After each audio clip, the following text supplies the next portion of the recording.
Hey guys, King Kaiju here. Today we're going to be doing another Kaiju review, and as you've seen by the title, it is yet another iteration of the G-Man himself, and this one is the Bandai Godzilla Earth Atomic Heat Ray Edition, or whatever special name this figure has. Yup, several years ago I managed to get my hands on this version of the Big G, and I'm not going to lie with you, I do have some bias against this design. Out of all the Reiwa era Godzillas, this is probably my least favorite looking one. I was never a huge fan of the anime trilogy as is, so it doesn't surprise many of you that I probably don't care for this Godzilla as much, but it still is a pretty cool figure, and we're going to talk about that today. Of course, as per usual, we'll start off with detail. I actually like this version a lot more than the base figure because you get a lot of good paint on it because of the atomic breath, and that kind of accentuates the details a lot more. You can see the chest really well and all the fantastic stuff they put into making this guy look like he does in the movies. I especially like his face. You can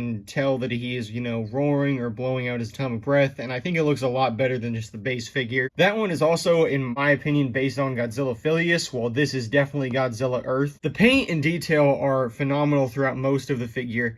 I do wish the atomic blue went all the way down to the tip of the tail, but hey, that's just a Bandai thing. They typically don't do that. But still, paint and detail for what we do have is really, really good on this figure. As for articulation, it's pretty basic. The arms can go up like that, and because of the way that they're positioned, it looks pretty weird. I would have rathered if they were just, out elongated, but I get why they're this way. Whenever he does use his atomic breath, his arms do that. His legs can move and kick, which looks alright, and his tail, weirdly enough, can also rotate. Typically on most Bandai Godzillas you would not see that, but hey, I'm happy they put that in there anyway. It's no Bandai Creations 6-point standard, but hey, it's still 5 points, and for a modern Bandai Godzilla, that's not too bad. Putting Godzilla Earth to the side here, we'll compare him next to a few other iterations of Godzilla. Starting off with another atomic breath kind of iteration of him. This is the Energized Playmates Legendary Godzilla. And you can see one of the things this figure has going for it, besides some amazing paint and detail, is that it is pretty sizable. It is taller than the legendary G-Man himself. We'll compare him next to my last review as well, which is the Bandai Creations Burning Godzilla. And while this figure is already kind of short, you can really see how much taller this guy is over him. And screw it, why not? Here he is next to the very first iteration of Godzilla, the 1954 Bandai Creations iteration. And these two figures are pretty tall next to each other. They already have some good size as their own standalone figures, so yeah, they look eye to eye next to each other. And kind of like I mentioned in my last review, it is crazy to think how he went from this all the way up to this. But it does show the versatility of this character. That is my review over the Atomic Breath iteration of Godzilla Earth. I'll have to definitely put the official name of the figure in the title, but I can't think of it right now, so I'm just going to call it the Atomic Breath iteration. This is a pretty standard Godzilla figure. Like I said, I'm not too huge on the anime design, so this figure doesn't have like a ton personal to me, but I would say that if you like Godzilla Earth, this is probably the best figure out there on the market you can get. It shows what he looked like in the anime trilogy really well. It definitely looks a lot better than the first iteration of the figure. If you're a fan, grab him. But that is all I have to say for this review. I thank you all for watching, and I will see you all in the next video.